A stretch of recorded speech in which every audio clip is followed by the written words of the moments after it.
¿Por qué explica este título? Cine Sardina. Dice, porque nuestra madre cuando éramos chicos siempre nos preguntaba si queríamos ir al cine o comer sardina. Y nuestra respuesta dice, nunca fue comer sardina. ¿Sí? O sea, les encantaba el cine de chicos. Dice, cuando hace una biografía de Lawrence Stern, si querés anotar, es un autor inglés que hace juegos de palabras alucinantes. Él pone, ¿no? 1929, ¿no? Nace Cabrera, o sea, él la está armando y él dice nace, ¿no? Y a los 29 días, dice, a los 29 días, es llevado al cine a ver tal película, ¿no? Y él se acuerda. Bueno, posible. Eso es un sí, Posible. texto con lo de Orson Welles. Con lo de Orson Welles, con lo de Lawrence Stern. Quiero decir, él arma una biografía en donde incluso está armando, digamos, de manera graciosa, de manera humorística, su vida. Ese texto se lo vamos a dejar. Sí, dice al final, ¿no? Ahora, dice 15 años después, Hitchcock, en total dominio de la afluencia, puede en Vértigo mostrar su estilo sin que estorbe la historia. Fíjense lo que relata, ¿no? Puede mostrar su estilo sin que estorbe la historia. Esto es prácticamente está hablando de él. Cabrera Infante, uno no puede pedir que le cuenten una novela de Cabrera Infante. No tiene sentido. Es puro estilo. Uno lo lee porque le causa placer constante leer las frases y las cosas que se le ocurren, porque muchas son ocurrencias, digamos, instantáneas. ¿Sí? Repito, puede en Vértigo mostrar su estilo sin que estorbe la historia. ¿Sí? Yo puedo ver Vértigo sin entender absolutamente nada. Voy a disfrutar de la forma en la cual Hitchcock me cuenta la historia. Eso es lo que está diciendo.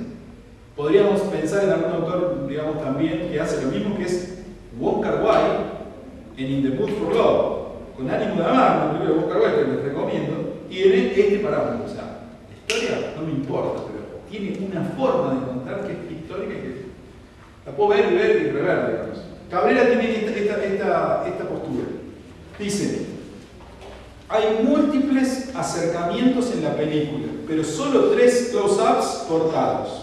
Cuando la cámara se mueve de un objeto a otro para ponerlos en relación, el peinado de Kim Novak idéntico al peinado de la mujer del cuadro, el ramillete de la mujer del cuadro igual al ramillete recién comprado por la Novak, la cámara se mueve lentamente de un objeto a otro y al crear un tiempo propio hace en el camino una estela de duda, que es el refinamiento del suspense. Es esta manera de relatar, copiada por los jóvenes realizadores franceses de la Nouvelle Vague, ¿no?, la que permite a Alfred Hitchcock dar a De entre los muertos, la novela en la cual se basa Vértigo, ese ritmo fluyente y refluyente, de ola y resaca, de vaivén del tiempo sobre el espacio, de fluir etéreo, que es el exacto vocabulario sensual y mágico para esta película tan atrayente, tan obsesiva y fatal como la mirada que se tiende al abismo bajo los pies. Esa sensación de estar arriba, en la cima, y sentirse atraído por el fondo del abismo, de querer hundirse en la cima y sentir aterrados que los deseos van a realizarse de manera inminente. Ese viaje del espacio por el tiempo y la exacta sensación de que el fondo sube hasta nosotros, al tiempo que nosotros bajamos hasta el fondo, curiosamente, se llama vértigo.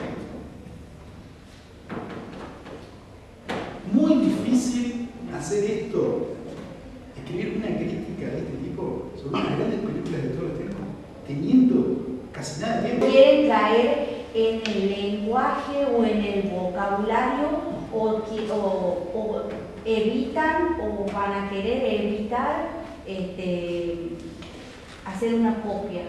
No, yo lo que quería decir más que nada es que Cabrera ha quedado medio mal posicionado, no por él. ¿Por sus ideas?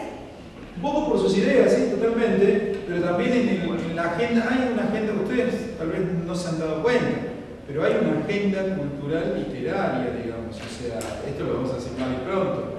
Ñ, ADM, todos tienen una agenda, ¿no?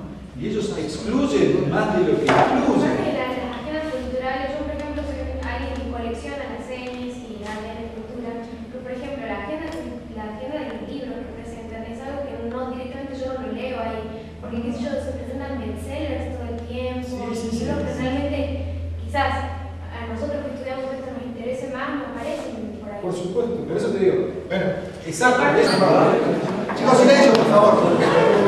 Silencio. silencio. Bueno, por favor, Fernando, haz una pregunta. Buenas tardes y bienvenidos a los que se incorporan en estos momentos. Bienvenidos. Bueno, nosotros veníamos ya a la mañana trabajando con un escritor cubano que se llama Guillermo Cabrera Infante. Este escritor cubano, un escritor central, un escritor fundamental, coincidimos con Marcelo Damiani en que si no estuviera Borges, Guillermo Cabrera Infante sería el mayor escritor de la lengua española. Estamos diciendo no pocas cosas, digamos, no pocas cosas sobre Cabrera Infante, ¿no? Estamos dando un lugar muy privilegiado. Y hemos dicho que Cabrera Infante trabaja con la parodia, trabaja con la parodia y con los juegos del lenguaje, de la lengua. Y también dijimos que Guillermo Cabrera Infante, su comienzo como escritor es un comienzo como periodista. Él fue crítico de cine durante toda su vida, pero además fue crítico de cine en Cuba. Él después se exilió por razones políticas y fue usando el adjetivo borgiano, un arduo crítico de Cuba, ¿no? Ahora, por supuesto que Cabrera, como casi todos los escritores de la lengua española, admiraba a Borges. Por supuesto que Cabrera fue también alguien que supo darle una vuelta de tuerca a la influencia de Borges. Y con esa admiración se encontró, Cabrera vivía en Inglaterra, se exilió en Inglaterra, antes había estado en Bélgica y después se fue a Inglaterra, se encontró con Borges y en una ocasión, cuando Borges fue a dar una serie de conferencias en Inglaterra, y luego Cabrera escribió una particular crónica de su encuentro con Borges. Yo voy a leer fragmentos de esa crónica para que ustedes puedan captar en la lectura el trabajo muy especial de Cabrera con el libro. Fíjense cómo escribe una crónica Cabrera Infante. El texto tiene por título Borges más allá de las nubes.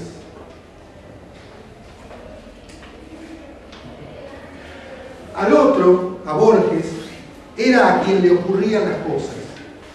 El texto comienza, por supuesto, remedando, citando, modificando el uso del verbo nada más, en lugar de es a quien le ocurren las cosas, dice era a quien le ocurrían las cosas. Al texto que ya citamos en el curso, que es Borges y yo. Fíjense cómo comienza entonces. Al otro, a Borges, era a quien le ocurrían las cosas. Yo solo las relato. A veces veía su nombre en un diccionario inglés. Jorge Luis Borges, born 1899. Argentinian poet and literary scholar. Caminaríamos luego por Londres y nos demoraríamos ante una plaza que Borges no puede ya ver, y le digo su nombre, el de la plaza, no el de Borges. Ahora Borges ha venido a ofrecer una serie de veladas literarias en el Central Hall de Westminster. Fue allí, en la primera charla, que por fin lo conocí personalmente. Ocurrió el jueves 13 de mayo de 1971. La fecha era memorable, y para no olvidarla, guardé el talón de los boletos. La sala estaba abarrotada esa noche, a pesar de que la entrada costaba una libra, que en ese tiempo era casi una libra de carne, 50 peniques para estudiantes. Inválidos de guerra gratis, ciegos y sordomudos, previa identificación. Así todo se quedó gente en la calle que no pudo entrar, pese a todas las pequeñas maniobras. El público era el mayor que había visto el hall desde que Mark Twain diera sus famosas charlas de Londres a fines del siglo pasado. A Borges lo ayudaron hasta la silla en el podio. Tanteó con sus manos por el micrófono, abrió un reloj sin cristal en la esfera, sintió la hora y lo puso sobre el podio. Comenzó a hablar, con los ojos cerrados, la voz lenta de un débil dejo en un inglés que era a la vez, como el conferenciante, levemente victoriano con un tenue tinte exótico en la pronunciación. La charla antes de la charla. No me gusta visitar felicitar a los artistas, que en la charla demostraría el actor que había perdido el teatro argentino con Borges poeta en el camerino. Antes de la función, porque los artistas están ansiosos, después porque están cansados. Pero Norman Thomas Di Giovanni había insistido tanto en que visitara a Borges esa noche que decidí aceptar la invitación. Di Giovanni fue traductor de la obra de Borges. Di Giovanni es el traductor de Borges y entonces era como su apoderado. En todo caso se apoderó de Borges durante toda la visita. Cuando entré al camerino, Borges estaba apoyado en su grueso bastón escocés y sentado ante una mesa tenía frente a sí una botella de grande medida y un vaso lleno. Pensé que Giovanni se fortalecía antes de apoderarse del público, pero mi curiosidad se volvió asombro al ver a Borges coger el vaso de coñac firmemente y apurarlo de un trago. Nunca hubiera creído que Borges, tan moderado del todo, bebía. Di Giovanni me explicó que era por el miedo escénico, pero antes del trago y después, Borges parecía tan inmutable como la esfinge. Se veía que tenía secretos y un secretario. Acá está, bueno, el juego de palabras que no tanto a la mañana, ¿no? El público y la noche fueron de Borges. Al final, el salón, lleno no solo de espectadores, sino de críticos, de escritores y hasta de editores, se volcó hacia el poeta ciego. Nuestro Milton, nuestro Homero, dijo la prensa al día siguiente. En el público vi a varios técnicos de cine y entre ellos me encontré con Sandy Lieberson, productor de cine, que me informó que rodaban una película sobre y con Borges. La dirigiría Nicholas Ray, que también estaba allí. Una vez regalé un libro para Navidad a una agente de prensa americana que vivía en Londres. Se llamaba Caroline Pfeiffer y ahora, de regreso a Hollywood, se había convertido en productora. Caroline era muy amiga de Roy y le prestó el libro que yo le regalé a ella. Era la famosa antología personal, ¿no? El tomo y su cubierta fueron a parar a la escena final culminante de Performance que Lieberson produjo y Roy dirigió. Esa visión del escritor ciego era la última imagen y el leitmotiv del film. Borges, el más victoriano de los escritores, sirvió para ilustrar la película más decadente de entonces, llena de ambigüedad, de dudosa moral. Sexo confuso y violencia. Al mismo tiempo, Borges se había vuelto un ícono del swing en London. ¿Quién lo hubiera dicho? A la otra noche fuimos Miriam Gómez, que era la esposa de Cabrera, y yo a cenar a su hotel. Estaban Di Giovanni, su esposa y su mujer misteriosa, callada y exóticamente bella. Era María Kodama, que ya acompañaba a Borges, pero de lejos. El hotel era el Browns, un viejo hotel de Londres, pero como entrante Borges me dijo casi en confidencia: usted sabe, Stevenson se hospedaba aquí cada vez que venía a Londres. Atiendan este dato, ¿no? Se los leo. Era María Kodama y ya acompañaba a Borges, pero de lejos. El hotel era el Browns, un viejo hotel de Londres, pero como entrante Borges me dijo casi en confidencia: usted sabe, Stevenson se hospedaba aquí cada vez que venía a Londres. Luego hablamos de cine, de mi viaje a ver a Mae West, y Borges enseguida mostró su imitación de Mae West con su Come and See Me Sometime, en que Borges, que siempre aspiró a malero, acentuaba la vulgaridad de las West, de la que ella era una virtuosa. Decidimos caminar hasta Berkeley Square, la antigua plaza londinense que en Borges evocaba al filósofo irlandés que sostiene que los objetos existen solo cuando los percibimos.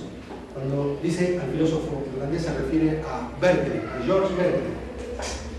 Yendo hacia la plaza, con Miriam Gómez y Giovanni caminando delante, se me ocurrió que Borges no era un ciego verdadero, que su ceguera era para emular mejor a Milton y a Homero. Milton es el poeta inglés, ¿no? John Milton. Decidí poner a prueba la visión del argentino.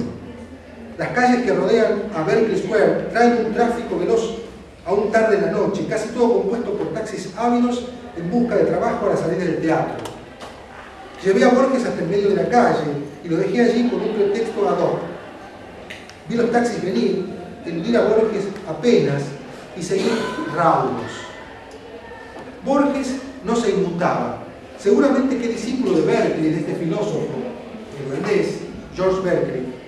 los taxis no le concernían porque no existían al no verlos. La máxima famosa de George Berkeley es ser percibido.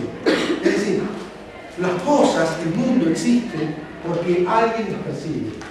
Si algo no es percibido, no existe.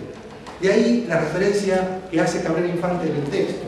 Como Borges era ciego y no veía los taxis, entonces él caminaba impávido, imprudente incluso, porque como ciego no veía los taxis y por tanto no existían para él. Esa es la cita, el intertexto que está haciendo Cabrera Infante con la filosofía de George Berkeley. Se los leo de nuevo. Seguramente que Borges, discípulo de Berkeley, los taxis no le concernían porque no existían al no verlos. Corría a llevar a Borges a un sitio seguro y ni siquiera mencionó mi ausencia. Pero luego, de regreso al hotel, me señaló la línea amarilla junto al hotel y me dijo, cita de lo que dijo Borges esa tarde: usted sabe, yo no veo nada ya, solamente el color amarillo me es fiel. Esa raya que está ahí es lo único que veo de la calle. Fin de la cita, ¿no? ¿Por qué me decía esto Borges de pronto? ¿Se habría dado cuenta de mi argucia? ¿O habría habido un taxi de color amarillo que le pasó de ser que decidió hacer que no lo vio? Borges era, como se dice en sus cuentos, muy matrero. Vi a Borges otras veces, sobre todo en Santander, donde fue a recibir la cruz de Isabel la Católica, y estuve en un panel con él y con Emil Rodríguez Monegal, su crítico y biógrafo, y Juan Cueto. Esa ocasión prefiero que la cuente Cueto de modo maestro que lo hace a menudo. Ahí, 12 años más tarde, observé dos cosas en María Kodama. Había pasado a ser el centro de la vida diaria y nocturna de Borges, y su pelo había encanecido y le caía en una suave cascada blanca. María Kodama, en el verano de Santander, mostraba formas que no eran nada japonesas. Esto, obviamente, es un chiste porque ella es de origen oriental, ¿no? Y ¿qué dice Cabrera? María Kodama, en el verano de Santander, mostraba formas que no eran nada japonesas. Pero todavía se parecía a la dama fantasma de Ugetsu. Era de veras hermética.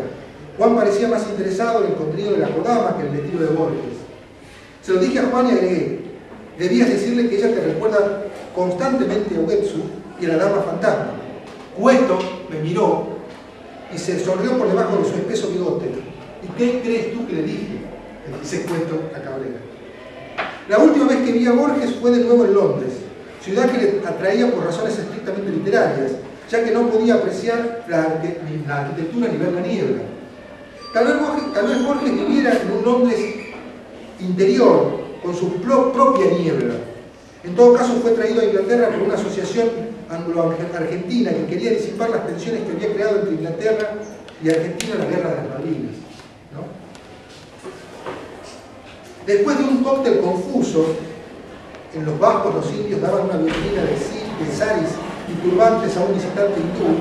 Arriba Borges era celebrado por ser argentino por los ingleses, mientras los anglo-argentinos no sabían dónde estar.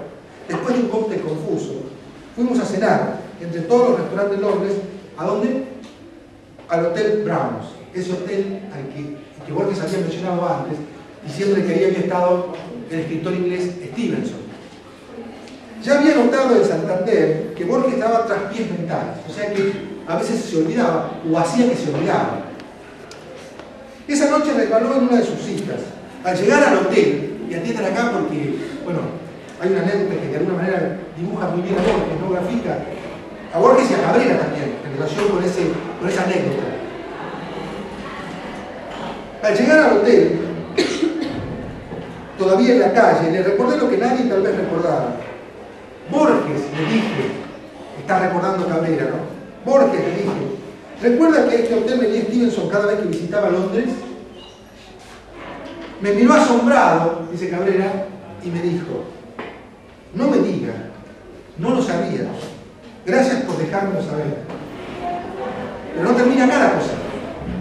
Borges, que le había dicho a Cabrera Infante en otro momento que Stevenson había ido a ese restaurante, ahora le dice: mire, no diga, no sabía. Se lo dijo Borges a Cabrera y Cabrera se lo recuerda. No le dije claro que él era quien me había contado esa historia, pero al entrar al restaurante Escuchen esto. Al entrar al restaurante, cogió del brazo a uno de los dos, Borges, ¿no?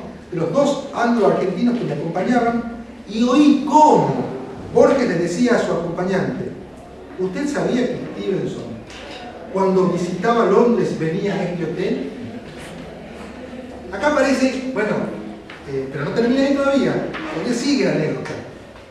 Recuerden, primero, Borges le había dicho a Cabrera esto de que Stevenson iba al restaurante. Pasa el tiempo, se encuentran, van Borges y Cabrera le dice: ¿sabía que Stevenson iba? Y Borges dice: mire, no sabía. Seguimos. Borges después, como dice Cabrera, lleva del brazo a dos personas y dice: mire, ¿sabía usted que acá está eso? Pero espere que todavía no termina. El anglo-argentino movió su cabeza en ignorancia absoluta. O sea, no tenía idea. Fue entonces que Borges compuso su mejor bocadillo. ¿Qué le dijo Borges al anglo-argentino este, al que le acaba de decir que ahí iba Stevenson a comer, ¿no? En ese restaurante? Le dice Borges: me lo acaban de decir ahí afuera. Me lo acaban de decir ahí afuera.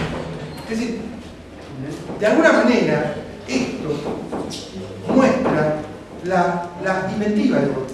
Es decir, lo que nosotros llamaríamos de una manera más llana la creatividad. Digamos, la relación suya con la narración y con la ficción, ¿no? Es decir, cómo mientras van sucediendo los hechos, en realidad ella está inventando una versión de los hechos, ¿no? Que es algo que justamente caracteriza, que ya lo dijimos tantas veces entre ayer y hoy, a la narración borgiana, ¿no? Esa invención, ¿sí?, que se agarra no solamente de los hechos, sino de los relatos sobre los hechos. ¿Quieres decir algo? ¿Digo? ¿Vieron cómo vamos alternando, ¿no? Esta mañana fui yo el que le decía: bueno, ahora él no quiere hablar. Pregunta. ¿Cómo van con este texto? ¿Se va entendiendo allá atrás? No escucho nada. Están como yo. ¿Están dormidos o sí? ¿Se va escuchando? Sí dicen, pero a 4 o 5 acá. ¿Y por acá? ¿Sí están dormidos o sí están prestando atención? Exacto. ¿Sí están dormidos o sí están prestando atención? Las dos. Las dos cosas.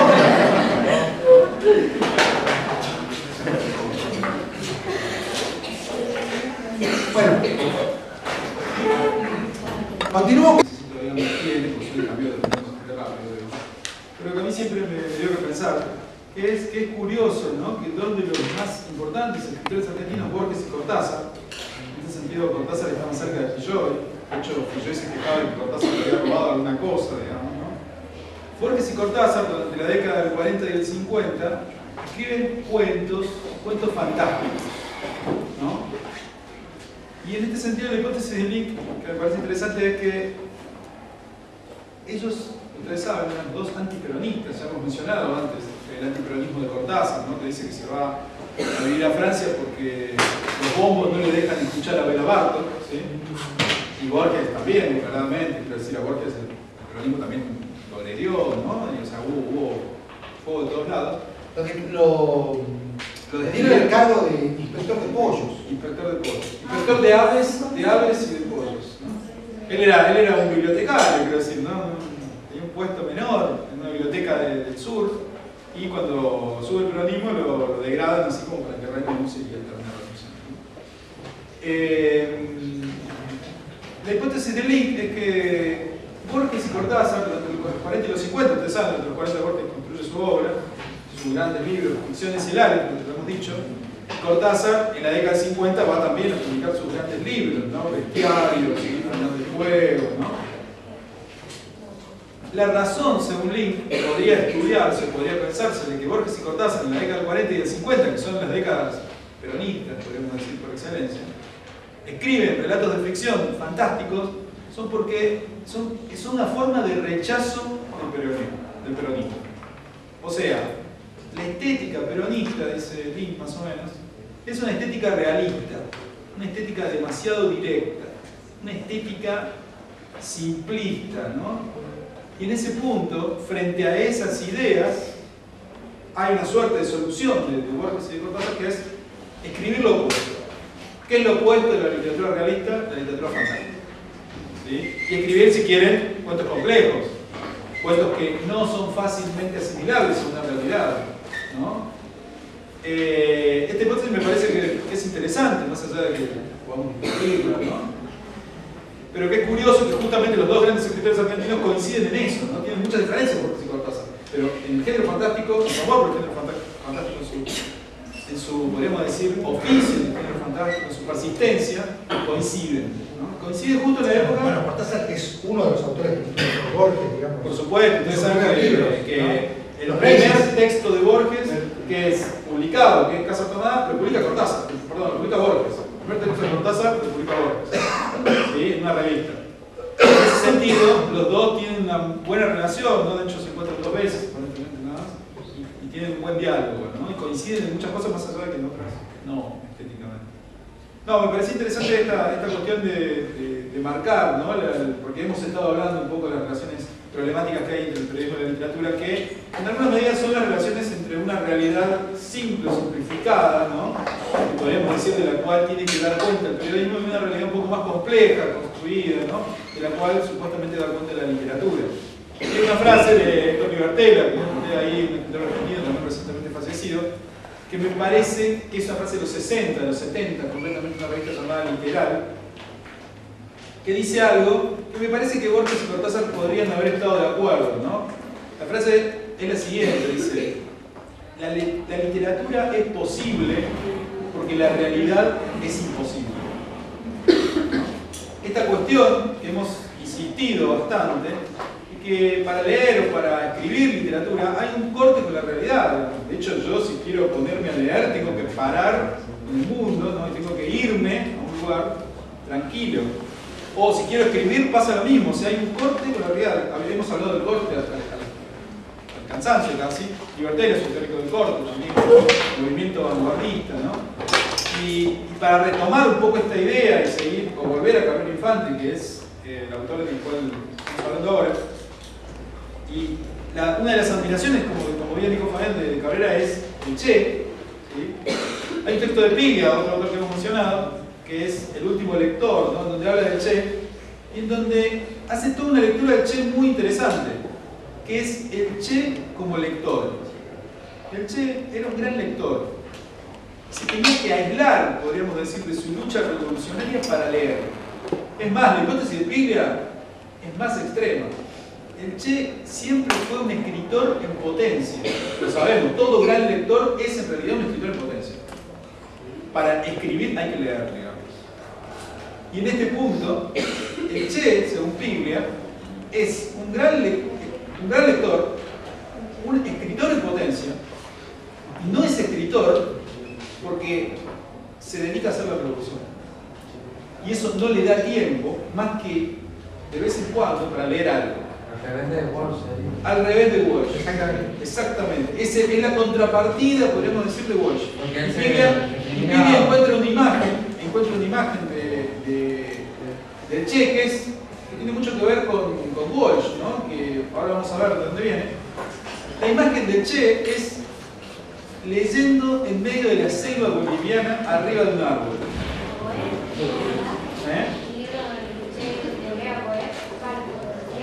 Aparentemente, sí. Esa imagen del Che parando, podríamos decir, la revolución prácticamente, porque él es el único, podríamos decir, después de la revolución cubana, que todavía cree en la revolución, porque la revolución cubana, según Cabrera, que hemos visto, se convierte en una dictadura. O sea, la revolución, ahí está el título de un libro de Andrés Rivera, que también hemos hablado de él, que es La revolución, su sueño eterno, donde la revolución se estanca, deja de ser revolución, ¿no? Y en ese sentido, el Che toma conciencia de esto y se aleja de la revolución cubana. Se aleja a ver la posibilidad de otras revoluciones, en el Congo, termina muriendo en Bolivia. Y en ese alejamiento, en esa constante de querer hacer la revolución constante, continua, eterna, para leer, que es su gran pasión, tiene que como que cortar con la realidad, ¿no? La realidad es imposible, ¿no? Por eso la lectura es posible, o la literatura es posible. En esa imagen del Che leyendo arriba de un árbol, ¿no? Armado, ¿no? Pero parando un poco su recorrido, Ping encuentra también una relación con Walsh. Walsh es el tipo que en determinado momento decide escribir la carta a la Junta Militar y en ese sentido sabe que está arriesgando todo su futuro literario. Porque en esa carta se juega la vida. De hecho, se la jugó y perdió. ¿Sí? Y hay una imagen acá en un libro que ahora se va a citar, que es el libro de Carlos Gamarro, que dice, bueno, si nosotros no estaríamos acá lamentando el asesinato y la desaparición de Walsh, Walsh tendría que haber huido de esa lucha, ¿no? Y tendría que haberse ido a Uruguay, por ejemplo, con sus manuscritos, ¿no? Escapando de la barbarie, ¿no? Él no lo hizo, se quedó, se arriesgó con la carta, ¿no? Y en ese corte que hizo con la realidad, podríamos decir, ¿no? O ese no corte que quiso hacer con la realidad, no quiso cortar con la realidad, quiso seguir, ¿no? Ahí es donde termina siendo asesinado. De la misma manera que el Che sabe que va a suceder en algún momento, por eso se queda con esos resquicios de lectura. Y ahí tenemos de nuevo algo para pensar la relación entre literatura y periodismo, ¿no? ¿En qué medida el periodismo no lo lanza a uno a una búsqueda de una realidad imposible, o de una transformación, digamos, semi-imposible? Y la literatura es como ese remanso, ¿no? Ese remanso que me permite, ¿no?, cargar energías o alejarme del mundo, ¿no? Buscar mundos posibles porque la realidad es imposible. Bueno, retomando lo de Cabrera, ¿podés hacer silencio, por favor? Un libro de Carver es ese, ¿no? ¿Cómo? Un libro de Carver, ¿no? ¿Qué? ¿Puedes hacer silencio, por favor?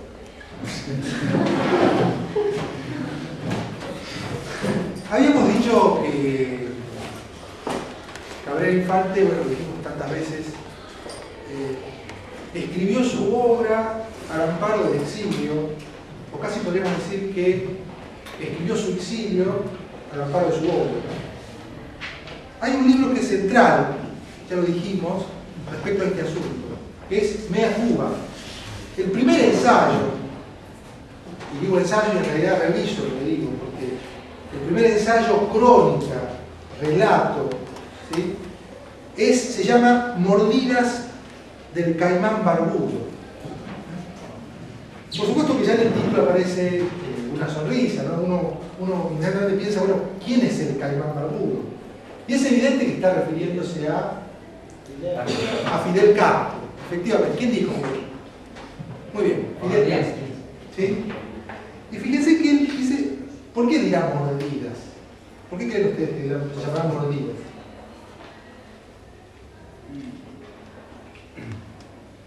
¿A qué creen que se refiere con mordidas? Por el daño que le causó. Muy bien. Muy bien. Muy bien. Efectivamente. Obviamente que ya en el título está Cabrera atacando, criticando con su habitual humor la figura de Castro. El Caimán, con sus mordidas, ha destrozado a Cuba, digamos. Esta sería la idea. Ha despedazado a Cuba, ha desmejorado, la ha convertido en un ejemplo de decadencia. La revolución se ha convertido en una dictadura. Lo interesante del texto, o sea, muchas cosas interesantes, pero una de ellas es que es la relación esa que atraviesa digamos, las charlas que dimos en este curso, el encuentro nuestro, el motivo de nuestro encuentro, que es las relaciones entre el periodismo y la literatura. Porque uno puede leer este texto como una larga crónica sobre Cuba, sobre la historia de la última Cuba, digamos, de la revolución hasta el presente, pero no solo eso, sino también, y ahí Cabrera usa un recurso que él conoce muy bien como crítico y también como escritor de guiones, que es un recurso del cine, que es el flashback. Porque Cabrera empieza hablando en su crónica de la Cuba de la revolución y de la Cuba de su presente, pero hace un largo flashback a la Cuba de Martí, de José Martí, uno de los héroes intelectuales de Cuba, y no solamente de Cuba, sino también del propio Cabrera, ¿no? Uno de sus héroes intelectuales.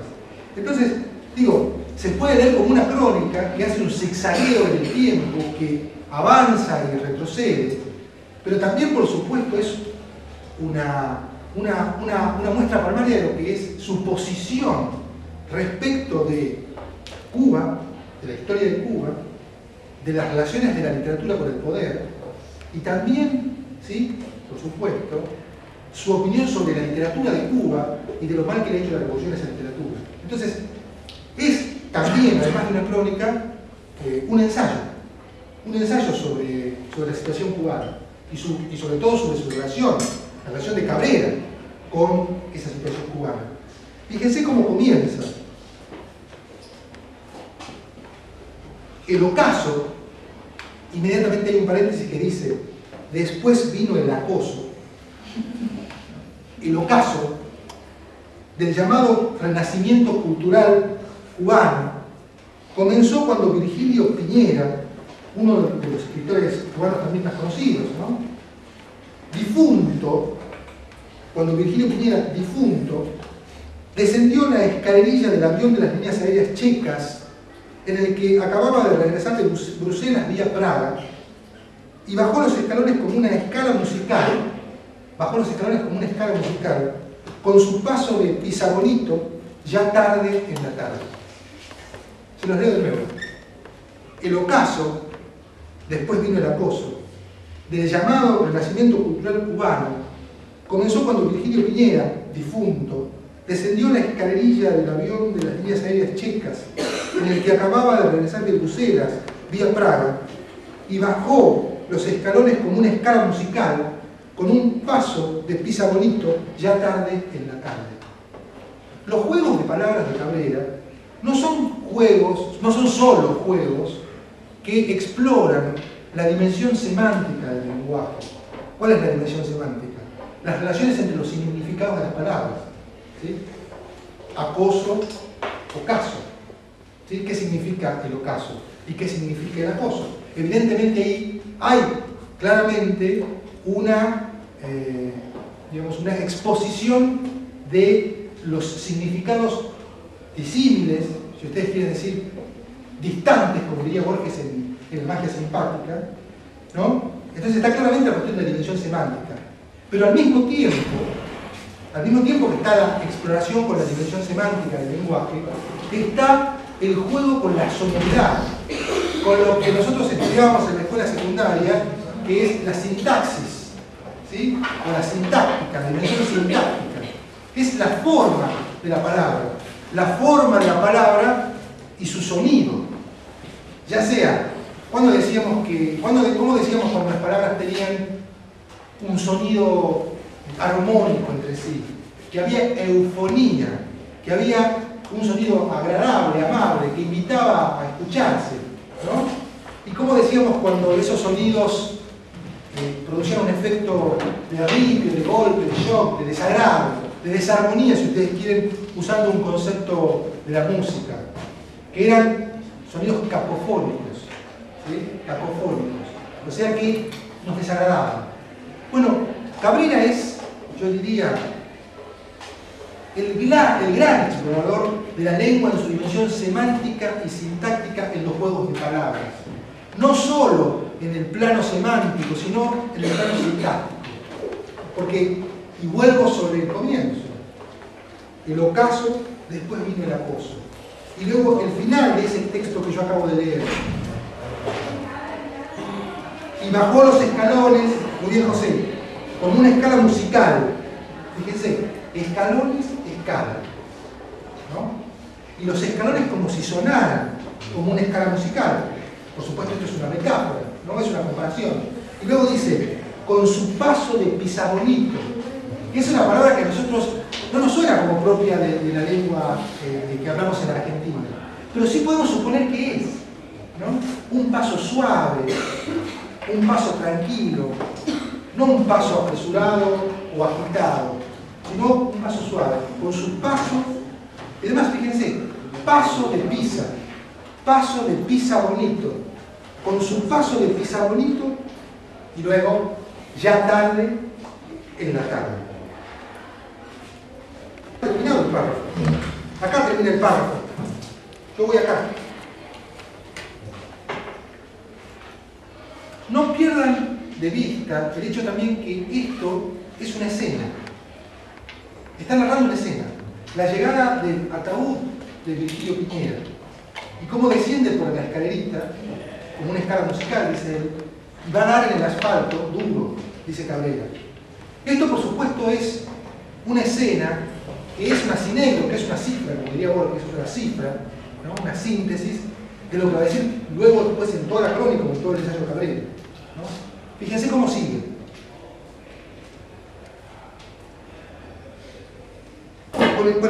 Vuelvo.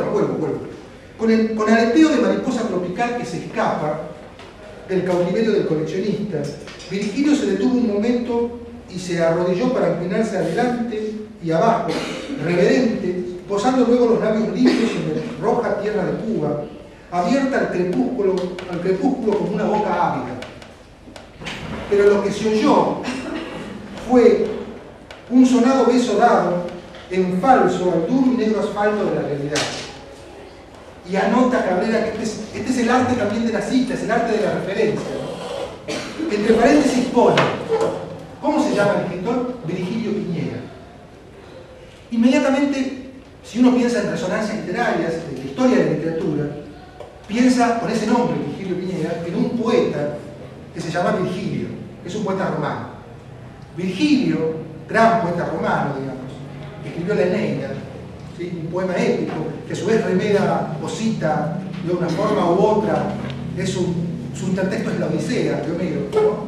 Pero Virgilio acompañó también como personaje a Dante Alighieri en la Divina Comedia.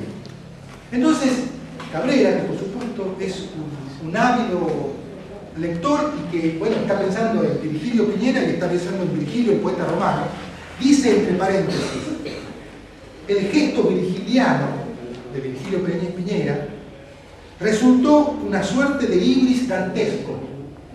¿Por qué? ¿Qué es la ibris?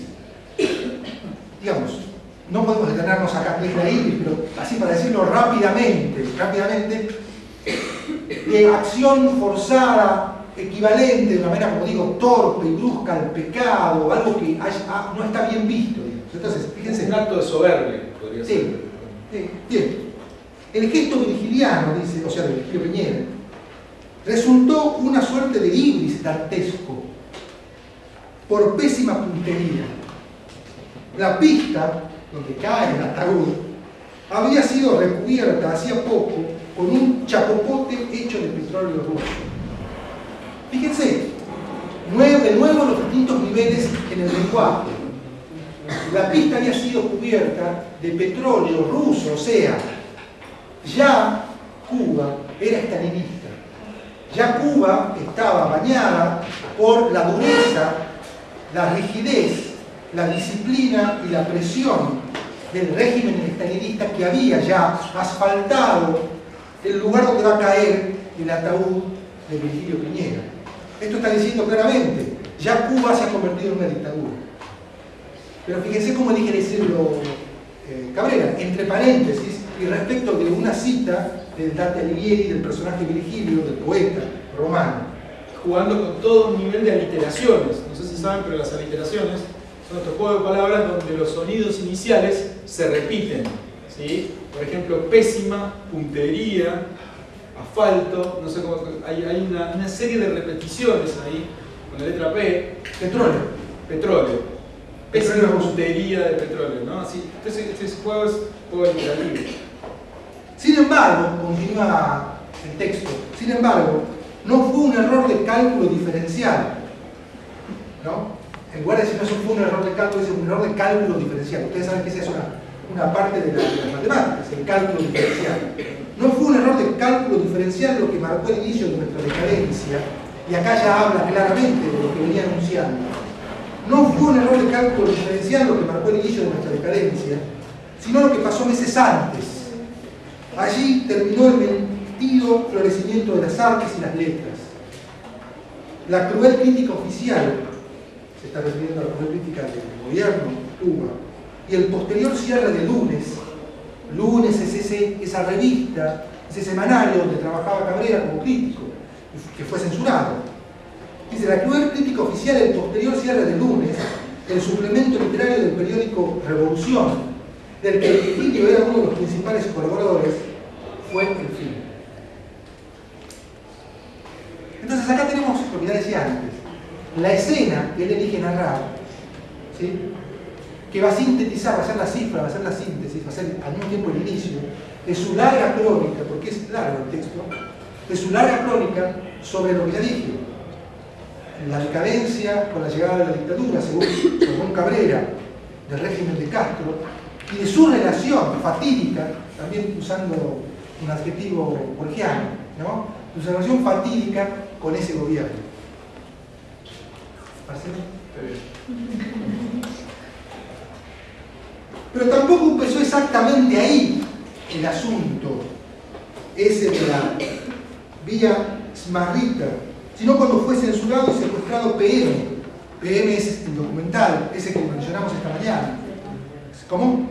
El hermano, sí. El hermano, sobre la noche habanera, sobre la noche de La Habana.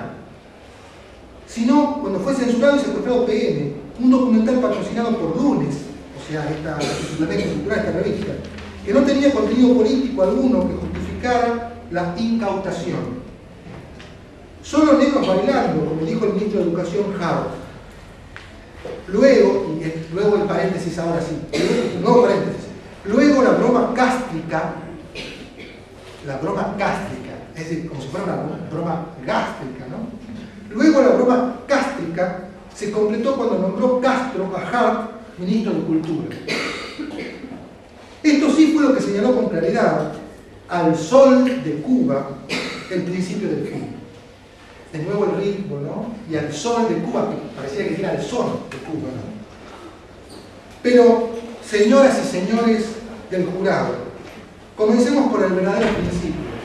Y acá aparece el largo flashback, ¿no? O sea, cuando el director Fulgencio Batista, que siempre decía culto oculto, estábamos citando hace rato involuntariamente, ¿no? O sea, también pronunciaba su nombre Batista, decidió correr antes que pelear, avanzar hacia atrás sin rendirse nunca, impecable más que implacable, para dejar que el barco se hundiera con su segundo a bordo. Y entre paréntesis, para eso son los segundos que no cuentan, solo los minutos. El movimiento 26 de julio, del que el periódico Revolución, primero clandestino y luego legal, era el órgano vital pero finalmente amputable, se hizo dueño del gobierno en nombre de la revolución, sus mártires y los pobres de la tierra del mejor trabajo del mundo. Pero, esa palabra pero es como una metafísica, hay que reconocerlo de una vez y para siempre, o hasta que alguien desmienta, primero lo primero. Es cierto, dice Cabrera, es cierto que antes de la revolución, o para ser más exactos, antes de que Fidel Castro se hiciera con todo el poder, temprano en 1959, había en La Habana más casas de citas que casas editoriales. Y no pocas casas de lenocinio, para no hablar de casas de tabaco en vuelta abajo. Pero lo mismo se puede decir de la Manhattan de nuestros días y nuestras noches, donde dando un paseo por Broadway o viendo Taxi Driver, por entre paréntesis, ¿por qué hace esa referencia a Taxi Driver? Porque ahí aparece la relación ¿con qué? ¿Quién vio Taxi Driver? A ver, ¿cómo? Claro, bien. Acá el crítico de cine no desaparece, al contrario, aparece en repetidas ocasiones. Uno se encuentra con más putas que poetas en Nueva York. Y fíjense, las citas aparecen como a caballo, pasando dos palabras, o pasando tres, o pasando una frase. Putas que poetas. No solamente tenemos la sonoridad, sino tenemos la referencia al libro de García Lorca, que se llama... Marcelo Lorca, ¿no me está tomando? ¿Cómo se llama el libro de García Lorca? ¿Nadie leyó García Lorca acá? No me digan que no. Porque dice, a ver, le leo de nuevo una frase. Esperen. Pero lo mismo, a ver, de nuevo. Pero lo mismo se puede decir de la Manhattan de nuestros días, donde dando un paseo por Broadway o viendo Taxi Driver, uno se encuentra con más putas que poetas en Nueva York.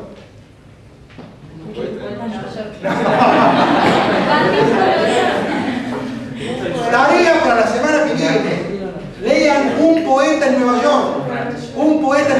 se llama el libro de García Lorca. En ese libro, chicos, no se lo pierdan, pero no se lo pierdan en serio.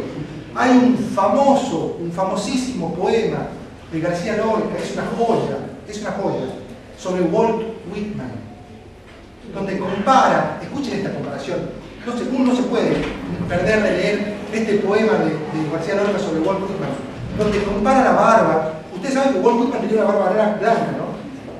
Y dice su barba como columna de cenizas. Su barba como columna de cenizas. Eso dice, entre muchas otras cosas, García Lorca en ese poema sobre Walt Whitman. Bueno, el libro se llama Un poeta en Nueva York. Y leo de nuevo, ahora sí les va a sonar la cita, ¿no? Pero lo mismo se puede decir de la Manhattan de nuestros días, donde dando un paseo por Broadway o viendo Taxi Driver, uno se encuentra con más putas que poetas en Nueva York y ve más chulos que culos de editores sentados a la espera de autores inéditos. Todo dicho, sálvase a la parte, sin querer establecer comparaciones que son odiosas. Está comparando Manhattan con Cuba, la situación en la época de Batista, ¿no? Pero si así están las cosas en la metrópolis, miembros del jurado.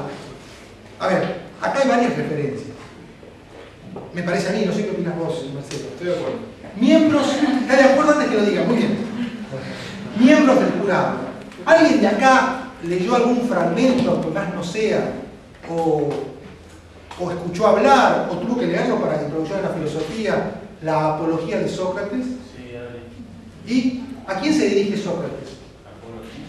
¿Y a quiénes más? Y a la asamblea. Al jurado. Al jurado. Al jurado. A los jueces. A los jueces. A los jueces. Dice, oh jueces, dice en un momento. ¿Sí? Una de los intertextos acá es la relación de Sócrates con los jurados, con los que lo están juzgando a Sócrates. ¿Cómo terminó Sócrates? ¿Qué tomó? Muy bien, la cicuta. ¿Cuál es el peligro que está corriendo, que corría Cabrera? Que lo liquiden con la dictadura. Y la otra referencia más inmediata, más política, bueno, no es que la de Sócrates no sea política, también es política, pero más cercana a la política de Cuba, son los jueces que juzgaron a todos los intelectuales que no opinaban como opinaba el gobierno. Por eso le está usando una figura retórica, no es que él está hablando con el jurado, ni es que esto fue leído públicamente, sino que se vale de la figura retórica de invocar a los jurados que en este momento no están y nunca estuvieron. Me refiero al momento que él escribía el texto, ¿no? Entonces dice, todo dicho sin querer establecer comparaciones que son odiosas, pero si así están las cosas en la metrópolis, miembros del jurado, que no sucedería, repito, que no sucedería en las colonias de Santo Domingo a Santiago de Chile. Hay que tener en cuenta además que La Habana era la ciudad del continente en el que descubría Colón y los hermanos Pinzones, más cercana al área urbana de los Estados Unidos, al menos que se quiera insultar a Tijuana llamándola ciudad. Antes de 1960, el año 60, al año de la Revolución, existían escasas editoriales privadas en Cuba, dedicadas en su mayoría a la publicación de libros de texto, pero había menos en Costa Rica y a ningún costarricense se les ha ocurrido establecer la censura, recoger libros y perseguir autores con el pretexto de un texto, el Manifiesto Comunista. Sí, claro. Había hasta editores audaces a quienes se les podía llamar los gigolós de Gutenberg. Fíjense, esta es obviamente otra humorada, que se dedicaban a publicar por cuenta y riesgo del autor, que pasaba a llamarse cliente. Y bueno, la comparación está ahí, digamos, está ahí. Los escritores como putas que pagaban para que, o en todo caso como clientes, las putas que pagaban para que se publicara el libro. Hasta Lezama Lima, uno de los pocos poetas de peso en el español del siglo XX, y esta es una humorada terrible, porque ustedes saben que Lezama Lima era un hombre enorme, muy gordo. Entonces fíjense cómo dice, uno de los pocos poetas de peso del siglo XX. Es tremendo, no me digan que no. Se sometió a esta extorsión de buena gana, con buen humor incluso. Después de todo, Lezama no era el pagano. Amigos admirados y adinerados pagaron por el placer vicario de publicar obras maestras exóticas como Enemigo del Humor, Aventuras sigilosas y La fijeza. Nada importó que Juan Ramón Jiménez, autor de Platero y yo, refugiado republicano con su Zenobia y futuro ganador del premio Nobel, hubiese hecho declaraciones aparentemente excesivas, ¿qué diría de Darío?, sobre la poesía del entonces joven, alto y delgado de Sama, cuando era joven. Si quería ver sus poemas publicados de Sama o sus mecenas Platuro, no tenía otra opción que abrir la billetera. Era, ni más ni menos, un flagrante atraco literario. La bolsa o inédito. Para Lezama, como para la mayoría de los escritores en la Cuba de entonces, era cuestión de publica o perece. Y entre paréntesis, otro juego de palabras de Cabrera. Charada de Sherezada. Luego vino el Che Cerezada. Ustedes saben quién es Sherezada, ¿no? El personaje de Las Mil y una Noches. Por supuesto, en aquella época había diversas editoriales serias. En la Cuba de hoy solo existe una, propiedad del Estado y al servicio de la propaganda del partido, la Imprenta Nacional. Siendo Alejo Carpentier otro escritor importante y también famoso de Cuba, ¿no? Siendo Alejo Carpentier más tarde se hizo una tirada, se hizo una tirada de 100.000 ejemplares de Moby Dick, la novela que mencionaba Marcelo hace rato, ¿no? Algo abreviada, sin embargo. Los nuevos editores cubanos, con Carpentier de mascarón de proa, y la metáfora viene a propósito de Moby Dick, hicieron una adaptación de la obra maestra de Melville. En la versión comunista aparecían, por supuesto, Ismael, no iba a comenzar el libro diciendo llámenme Fidel, y su carnal Quick y hasta el reverendo Maple. Pero Dios no aparecía por ninguna parte en el laberinto del mar, y dice punto seguido, o mal. Como pronuncia Castro, estudiante de teología en Tiflis. Antes de la revolución había algunas casas de dudosa moralidad editorial que trabajaban para el gobierno. Cualquier gobierno con tal de que estuviese de turno, ya fuera nacional o extranjero. Solían editar, por ejemplo, a escritores venezolanos como Rómulo o Remo Gallegos. Obviamente, el Rómulo y Remo, ¿no? Y ustedes saben que bueno, hay un premio famoso, ¿no? Con el nombre de este escritor, que es Rómulo Gallegos. Que lo ganó justamente de otros. Cabrera. Pero Rómulo Gallegos no solamente pasa acá, o en Estados Unidos, también pasa en Venezuela. Rómulo Gallegos, autor de una novela muy importante que les recomiendo que lean, que se llama Doña Bárbara, ¿sí? Y Doña Bárbara tiene algo que ver con la barbarie, como Sarmiento en el siglo XIX tenía esta dicotomía entre civilización y barbarie. Como decía Rómulo Gallegos, llega a la presidencia, obviamente tampoco puede dar Remo, claro, Remo, el hermano. Llega a la presidencia, tampoco puede escribir su discurso, ya no importa, lo sabemos que era así, pero además es derrocado. ¿Sí? O sea, ni siquiera puede terminar su mandato. ¿Sí? Y ahí tienen, me parece, un claro ejemplo de lo que son las relaciones entre literatura y política. ¿Sí? La literatura y la política están, podríamos decir, visceralmente peleadas. Y si no es así, hay algo que falla. O el escritor no es un verdadero escritor y es un político disfrazado de escritor. ¿Sí?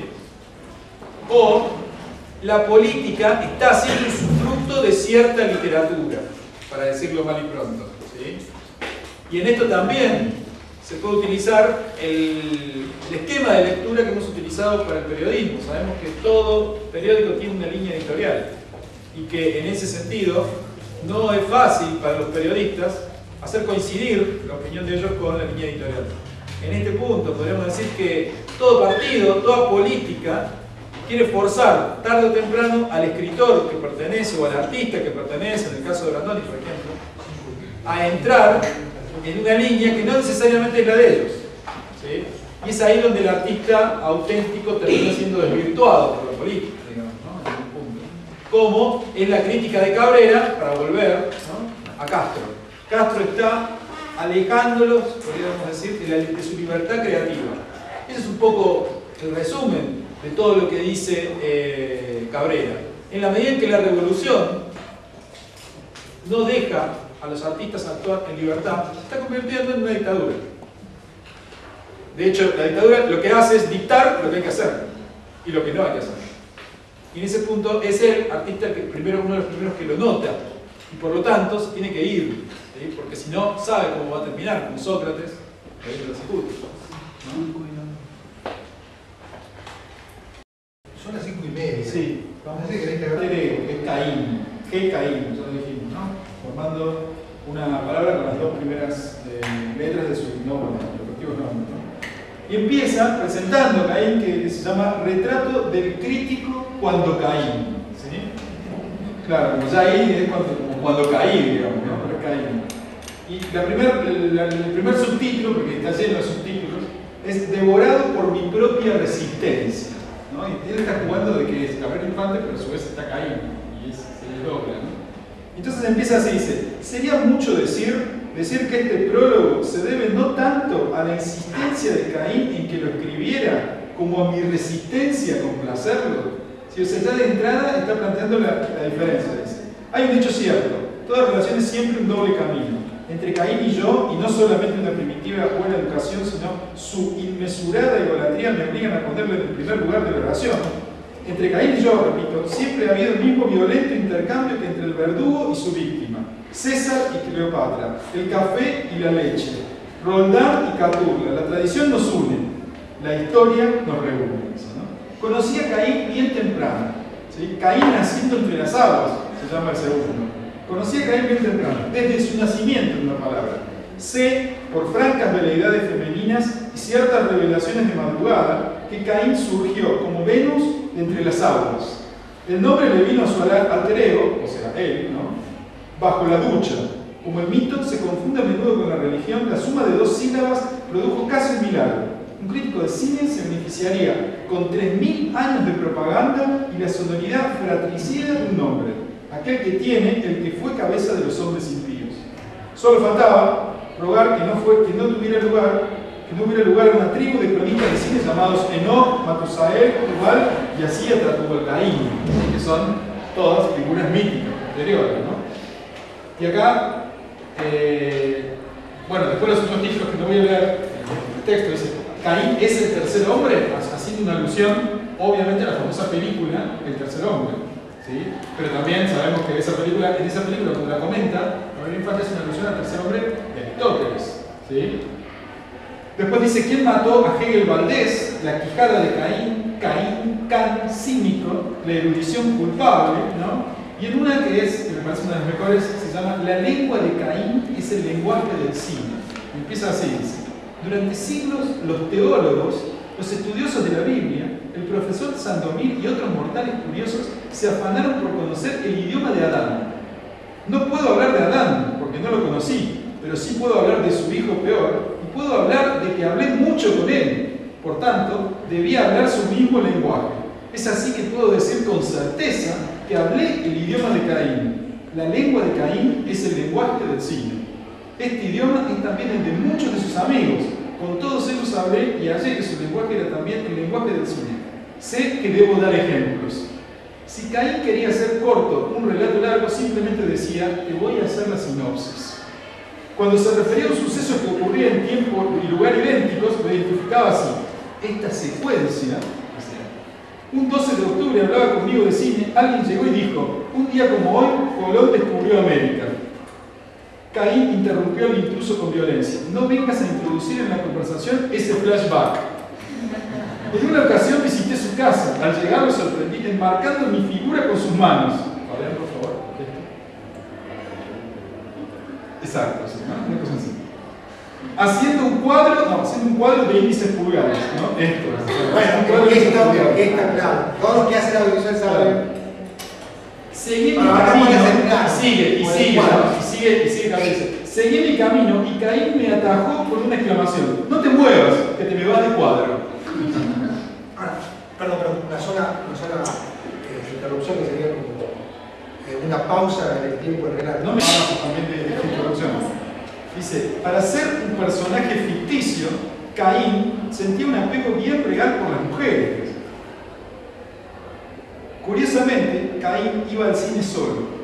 Pero para ello también tenía una explicación. Las mujeres no dejan ver las películas, explicaba. Parece que la conjugación de la penumbra, la música de fondo y los muelles las predisponen a otra cosa bien diferente que a un juicio crítico, sino al prejuicio erótico. Puedo decir con certitud que Caín, más que un aficionado a las mujeres, fue un verdadero amateur. Él parecía agradecerles eternamente que una de ellas hubiera hecho comer a su padre la fruta prohibida del árbol, de la ciencia del bien y del mal. Es esto en definitiva lo que le permitió ser crítico y en una palabra existir. ¿Sí? Bueno, todo el tiempo está Cabrera jugando con esto. Y eso también hay una cosa de predicar, ser crítico y existir. Sí. Claro, sí, por supuesto. Sí. Bueno, tiene cosas. Tiene cosas con Descartes, dice el coito interruptus. ¿Sí? Porque es un coito interruptus. ¿No? Y después tiene nombres, acá hace nombres de, por ejemplo, de artistas porno que no existen. Hay una rusa, dice que se llama Menage à Trois. Así que ustedes saben, el nombre es Menage à Trois. ¿No? Y está haciendo todo el tiempo esto de Carmen Infante. Incluso él reivindica en la cultura popular, no sé si ustedes conocen a una escritora, ¿no? ¿Cómo se llama esta escritora? Corinne Tellado, ¿no? Es una escritora muy mala, quiero decir, ¿no? Y él va a la entrevista, o cuenta que va a la entrevista, una crónica, digamos, fantástica, en donde él, aparte, justifica su gusto, su falso gusto, digamos, por eso, diciendo que es una pornógrafa inconsciente, ¿no? Y cita escenas de sus novelas que realmente, si uno las lee así, como las lee Caín capciosamente, son escenas casi pornográficas, digamos, ¿no? Pero claro, dentro de una novela romántica de ese ámbito, pasan absolutamente desapercibidas. Bueno, acá aparece, digamos, la operación que realiza Cabrera al leer de manera humorística y burlona a Corinne Tellado, aparece de una manera, podemos decir, invertida, o sesgada, o corrida, desplazada, lo que decía Borges respecto de los escritores y la tradición literaria, ¿no? ¿Se acuerdan lo que comentábamos de Kafka y sus precursores? Cuando decíamos que Borges decía que un gran escritor no es solamente aquel que logra una obra, entre comillas, original o diferente, sino es aquel que, desde su condición de lector, logra leer de otra manera la tradición literaria y por eso se convierte en un gran escritor. Y a su vez, su obra diferente, original, nos hace leer la tradición literaria de otra manera. Y el ejemplo que da Kafka es lo kafkiano. O sea, si no hubiese existido Kafka, no nos hubiéramos dado cuenta de todos los autores que realizaban o que narraban hechos kafkianos si no hubiera existido Kafka.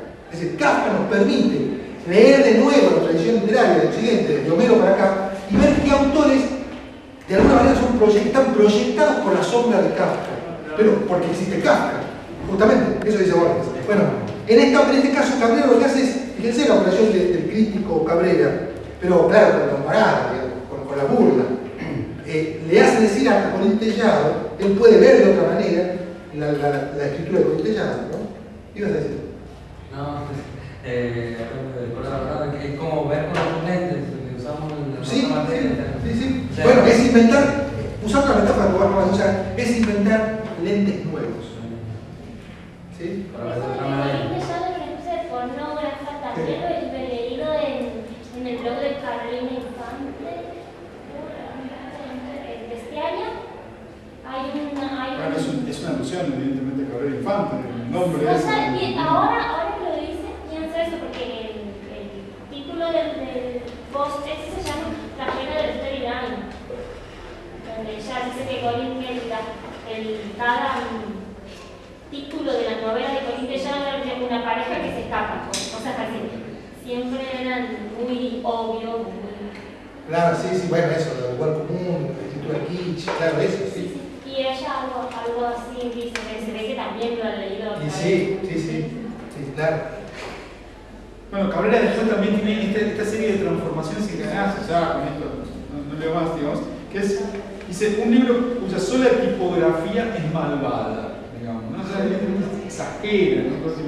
Y acá está contando Cabrera que, por ejemplo, Caín lo obligó a leer y a releer sus crónicas y a corregirlo, como diciendo, encima yo tengo que hacer todo esto, ¿no? Y es evidentemente él el único que está haciendo. Dice, solamente un amigo, y entre los amigos un hermano, y entre los hermanos un hermano gemelo, y entre los hermanos gemelos un siamés. solamente un hermano siamés podría haberse dado la tarea de completar este libro. ¿Sí? El que está completando este libro es él. Y lo que está diciendo acá también, Caín y yo somos uno, digamos, ¿no? En este punto. Pero en esta inconcatenación solamente un hermano primero, y eso se llama. Este tipo de encadenamientos son juegos que Cabrera también hace como para exagerar, ¿no? Que es una figura retórica que él utiliza mucho, todo el tiempo, y que le da como un ritmo, una prosa a sus escritos que tienen que ver con el humor excesivo, ¿sí? Realmente por momentos oscilan entre el humor excesivo, el juego de palabras, la ironía, ¿no? Y además todo esto con un ritmo, con un trasfondo de citas, de parodias, de nombres, de frases famosas, ¿sí? En un momento no sé qué está, un personaje está parado y dice: yo estaba entre el ser y el nada, ¿no? O sea, citando el famoso libro de Sartre. O sea, todos los nombres que hay en la cultura, más o menos, Caín los utiliza, como dijo alguna vez un crítico, profesor mío, arma una suerte de máquina de referencia desquiciada, ¿no? Porque el crítico, si ustedes lo piensan, y en este sentido estamos pensando en el periodista también, es aquel que vive con un sinfín de nombres de autores, de nombres de libros, de referencias culturales que pueden llegar a ser enloquecedores. Y eso es lo que muestra un poco la prosa de Caín, de Cabrera Infante, cuando se convierte en Caín, tirando referencias y referencias y referencias infinitas. Es una suerte de máquina, como la máquina que dice Piglia, la máquina de narrar macedoniana, pero no es una máquina de narrar, es una máquina de unir referencias, de establecer relaciones. Y está un poco más acá de narrar, ¿por qué? Porque narrar, establecer un relato, es establecer relaciones de causalidad, como bien decía Borges, lógicas para armar una trama. Caín hace eso, pero antes de llegar a esas relaciones lógicas para armar una trama, está armando relaciones entre nombres, más que entre cosas, entre palabras, entre títulos. Está, podemos decir, utilizando su bagaje cultural, que es enorme, que es erudito casi a nivel borgiano, para demorar, podríamos decir, la aparición de la acción, ¿no? En este punto hemos hablado de algunos filósofos como Deleuze que tienen ideas sobre el cine, ¿no? Hemos dicho la imagen movimiento, como el cine norteamericano, la imagen tiempo, como el cine francés, ¿no? Acá podríamos decir que Caín está, si hubiera sido cineasta, que lo cual no estaba lejos, ¿no? Porque escribió muchos guiones, una suerte de imagen referencia, digamos, ¿no? Es como si viéramos una imagen y esa imagen le hiciera acordar a otra y lo pusiera ahí al lado, ¿no? Y en realidad no empieza a narrar, porque eso es lo que está haciendo todo el tiempo. Fíjense, yo le hice un reportaje, tuve a Cabrera Infante, tuve la suerte de hacerlo, está en el blog, por supuesto también, y ahí me dijo algo que, obviamente, como siempre, muchas cosas que me hacían muy graciosas, pero él hizo el guión de una película muy buena, ¿no? Que se llama algo así como Carretera Perdida, La Carretera, ¿no? Es una película de 1971, es una película de culto, ¿no? Y que es una película que hace poco hicieron la remake con Viggo Mortensen, ¿no? Yo le digo, ¿Es sobre un libro? no, la película es un guión original de Cabrera y la trama es muy simple, un tipo, ¿no? Se decide manejar por Estados Unidos, se entera que la mujer está embarazada, se quiere ir a encontrarse con la mujer, pero tiene que recorrer medio de Estados Unidos, va con el auto. No es la que yo he visto, no es The Road, la que he visto hasta No, es una carretera basada en la Córdoba Macabro. No, esta no. Es una película que es de 1971 y que hicieron una remake en 1997 con Viggo Mortensen. Porque The Road también es con Viggo Mortensen. No, pero es antes que Viggo Mortensen fuera conocido y encima es una película de clase B, ¿no? La que hicieron la remake. Tiene un protagonista que es un tipo de la radio que le va dando noticias y el tipo en el primer momento enloquece, o bueno, lo obligan a enloquecer, como yo recuerdo, y empieza a correr un auto y lo empieza a perseguir la policía. Es una especie de rol muy extraña. Les recomiendo si la pueden agarrar buscarlo, sobre todo la original. Pero entonces, esta película era muy buena, yo lo conocía, lo había visto, todo. Le pregunto a Cabrera qué opinaba, sabiendo aún, es una pregunta usual, ¿no? Porque sabemos que los directores de cine por lo general no les gustan las películas que son sobre sus libros, ¿no? Y bueno, en este caso era un guión, así que bueno, yo no sabía cuál era su opinión, así que la quería saber. Le digo qué opinaba de esta película y me dice, bueno, no, el director me la destruyó el guión, ¿sí? Sí, yo la verdad no había escuchado nunca la opinión de él y entonces le pregunto, ¿qué había en el guión que el director lo había destruido? Porque la película, insisto, es una película de culto y está muy bien. O sea, uno piensa, realmente que hay en el guión que te destruyen, ¿no? Entonces dice, no, el director no entendió nada, dice, no entendió absolutamente nada de lo que yo le puse en el guión. Yo, la mierda, está muy bien. Entonces, obviamente no decía nada. Entonces, y le digo, ¿cuál era el problema? Y dice, no, dice, porque yo escribí una película con un tipo, una película sobre un tipo con problemas adentro de un auto. Dice, y el director filmó la película de un tipo adentro de un auto con problemas. No entendí nada de eso. Fíjense cuál es la diferencia. O sea, entre estar adentro de un auto con problemas y estar con problemas adentro de un auto. ¿Sí? Y él lo decía como una especie de chiste, y que yo la vi, y es cierto, hay algo ahí que al director de cine le interesa más el auto, le interesa más el movimiento de la película, le hace más una road movie, mientras que él, aparentemente el guión le interesó otra cosa, que era un tipo que tenía problemas que casualmente estaba en un auto. ¿Sí? Fíjense como en ese juego de palabras logró sintetizar todo el problema que tenía con el director. ¿Sí? Ahí tienen algo en donde Caín funciona el juego de palabras como también una lucidez, no es solamente lo chistoso o lo gracioso. Hay algo atrás siempre del juego de palabras y algunos filósofos llegan a decir que bueno, no es solamente que hay algo, en los juegos de palabras se juega todo, está todo. No solo los filósofos. No solo los hay un filósofos. famoso hombre llamado Freud. Obviamente. Denme un fallido y les explicaré cuál es su problema, digamos, ¿no? En ese sentido. Obviamente, bueno, Freud sabemos que viene de Nietzsche, ¿no? Y sabemos todas las cuestiones. O sea, quiero decir, Aunque algunas personas no sé, por supuesto.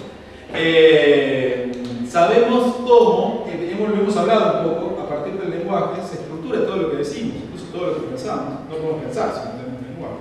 Y en este sentido el lenguaje es fundamental. Y esto es lo que viene a poner en tela de juicio, lo que viene a poner en primer plano, escritores como Cabrera, que no permiten en ningún instante que nos olvidemos de estas cuestiones. Ahora se va Fabián, me dejo solo. Yo no tengo nada que decir y él se va. Nos vemos. Nos vemos. Chao. Chao. Fabián, en el fondo, no sé si ustedes saben, quiere ser actor. Ese es el punto. Por eso actúa todo el tiempo. Por eso le sale tan bien Borges. Y encima, esto después lo va a ver, ¿no? O sea, un poquito seguir un par de cosas. Con Cabrera, Al otro, a Soberón, es a quien se ocurren las cosas. exacto, sí, sí. Yo apenas me demoro por las calles de Santiago, digamos, ¿no? No, que los tres escritores, tanto Borges como Walsh y como Cabrera, por distintos motivos, podríamos decir que han armado toda una lectura, como bien decía Fabián, de la tradición, pero también han armado una suerte de cerco sobre sí mismos, en donde tratar de imitarlos o tratar de continuarlos es casi imposible, por distintos motivos. Tratar de imitar o de siquiera alcanzar a Borges, sabemos, es algo en lo cual muchos han perecido. Cabrera lo acabo de decir, no tiene herederos. Les recomiendo un texto sobre Augusto Monterroso. Ustedes lo conocen, Augusto Monterroso es un gran escritor guatemalteco mexicano, digamos, ¿no? Eso, hay un texto de Monterroso sobre Borges a propósito de cómo entrar y la dificultad de salir de Borges, ¿no? Donde hay una especie de decálogo de las distintas etapas por las que pasan los lectores de Borges y los lectores que quieren imitar la escritura de Borges, o sea, de escritores que tratan de imitar a Borges. Y él lo dice de manera, por supuesto, humorística, jocosa, cuáles son los momentos, algunos más o menos ridículos, y por los cuales es muy fácil entrar, pero es muy difícil salir, ¿no? Y tiene toda una cosa de lo bueno y lo malo. Es muy bueno leer a Borges, es muy malo tratar de imitarlo, ¿no? Es muy bueno tratar de escribir también con Borges, es muy malo objetivar como él, ¿no? Todo ese tipo de cosas, es cierto que hablan en el universo borgiano, están en Monterroso muy bien percibidas, ¿no? Y logra él también salir, ir hacia otro lugar. Pero también confiesa en muchos reportajes que a veces lo leía y no podía escribir porque era demasiado fuerte. Con Cabrera pasa algo similar, creo que con Walsh en algunos casos ha pasado también. Y me parece que los tres tienen una relación con el periodismo distinta, ¿no? Pero también única. En el caso de Borges es una suerte de laboratorio del escritor previo a sus grandes textos, un lugar de práctica, si quieren, ¿sí? Un frontón, si fuera tenista, ¿no? En el caso de Walsh, la relación es más fuerte hacia el final de su vida que hacia el principio. Borges es es inverso de esto, ¿no? Termina, podríamos decir, casi eligiendo el periodismo como una beta de acción y dejando en segundo plano su literatura, sacrificándose por él. Y en Cabrera hay una relación mucho más simétrica que los dos casos, porque Cabrera es un caso único en el cual durante toda su vida va a practicar el periodismo, va a practicar la escritura en medios y la va a practicar además con un estilo similar al de sus libros. De hecho, Un oficio del siglo XX es un libro que uno no podría definir si es más una novela, un libro de crítica, o si está escrito en función de las críticas, o si realmente está corregido luego para parecer más literatura. Quiero decir, fueron críticas que él fue escribiendo en determinado tiempo porque era periodista y era su trabajo, y después las reúne. Y le arma un prólogo, un interludio y un desenlace, y ese libro parece que hubiera sido todo escrito de un tirón. ¿Sí? En ese punto el estilo de Cabrera, como dijimos que es su marca de fábrica, es lo que le permite pasear por distintos géneros, por distintos ámbitos, con una impronta muy fuerte que no necesita cambiar. Podríamos decir, Borges, a veces cuando escribe periodismo parece que no fuera Borges, ¿no? O parece que no fuera otro. Walsh, cuando escribe periodismo, cuando hace periodismo, cuando escribe la carta, si quiere incluso, se arriesga de una forma vital, terrible, que obviamente nos arriesga en la escritura ficción. Cabrera está, podemos decir, en un registro intermedio. Él está escribiendo más o menos siempre con su mismo estilo. Hay un único rasgo que yo quisiera destacar, que hasta ahora creo que lo hemos mencionado, que es que cuando él escribe periodismo o crónica y aparece el nombre de Castro, hay una especie de pérdida de sentido del humor.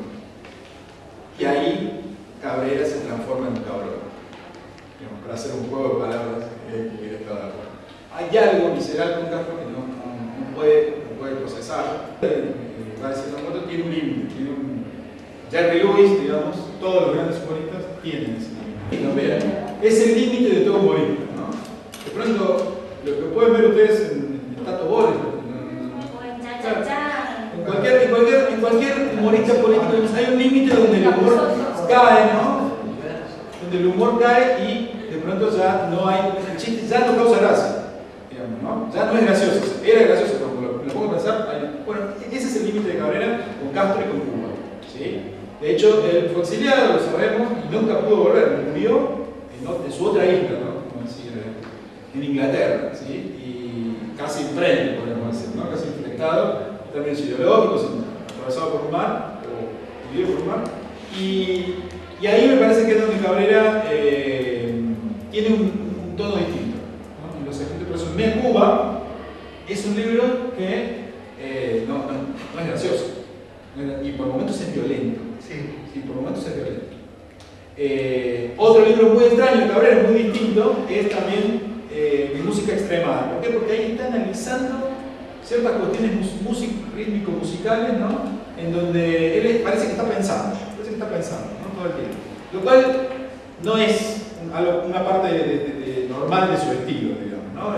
Su estilo es más bien, estoy tirando chistes, estoy buscando relaciones, ¿no? Todo el tiempo. Este estilo, en algunos de sus libros que se fue publicado hace poco, por ejemplo, La ninfa inconstante, y ahora hay otro que va a salir, que son inéditos, él no los publicaba porque pienso que sentía que su estilo era un poco excesivo todo el tiempo, ¿no? No podía mechar, ¿no? A veces alguna otra cosa. O sea que también había algo que no podía controlar. Algo que no podía controlar, sí. No, realmente era sorprendente verlo Cabrera hablando, tirando chistes todo el tiempo, ¿no? O sea, era como una sensación de que uno no podía hablar en serio con él, ¿sí? O sea, era constante. ¿Sí?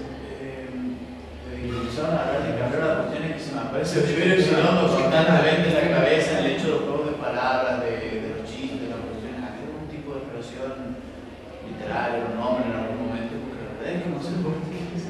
No, creo que no. No, quizás la relación se puede establecer. Y que eso también es una cosa que queríamos dejar en el curso claro. Y es que tanto Borges como Cabrera, ¿no?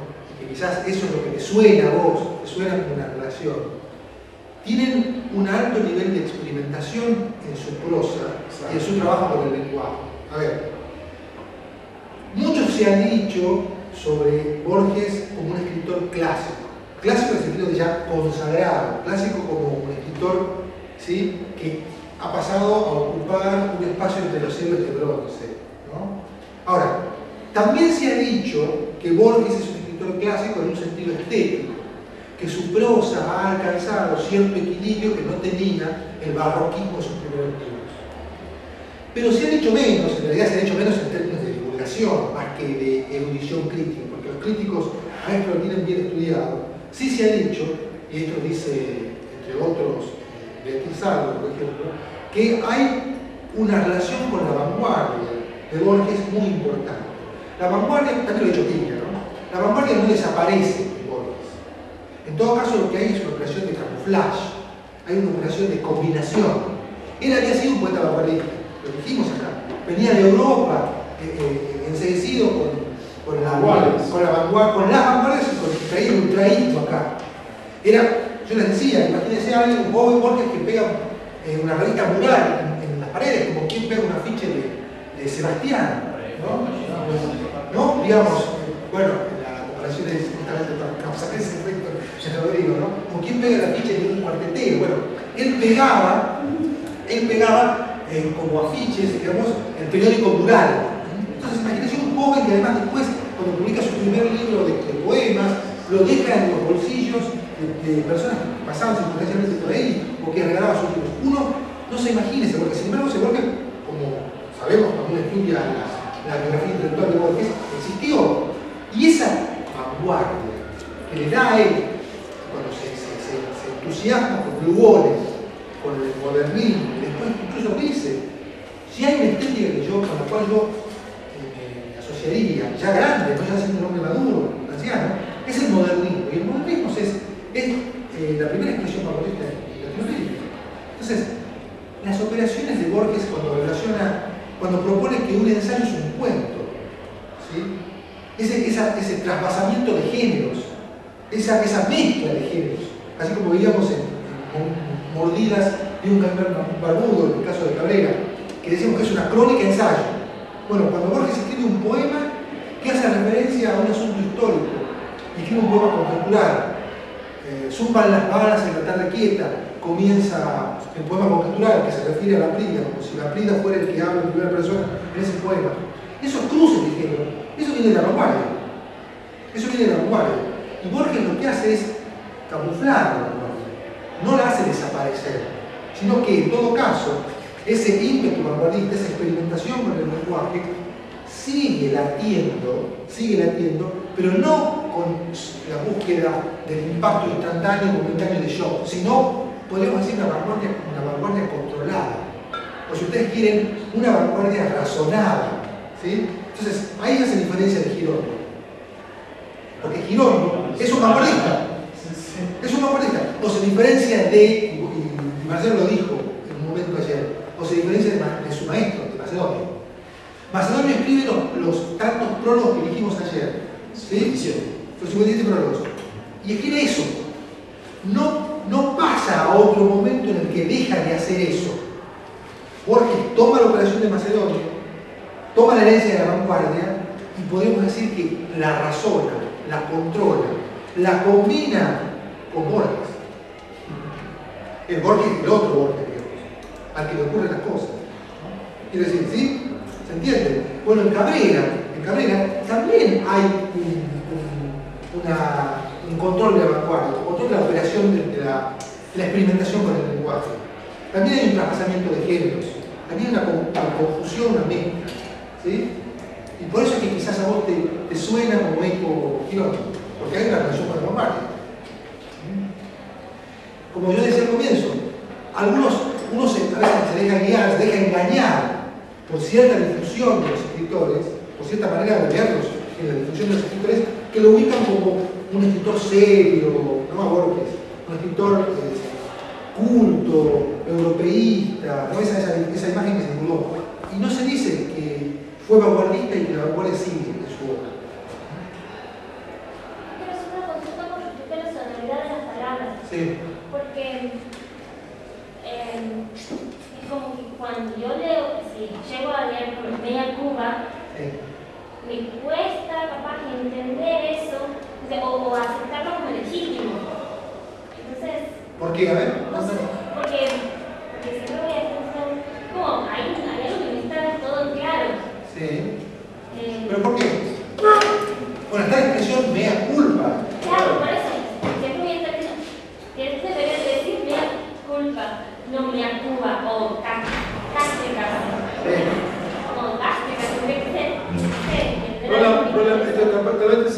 Roland Barthes, un teórico ahí de literatura francés, tenía una especie de definición de literatura, ¿no? que decía más o menos lo siguiente.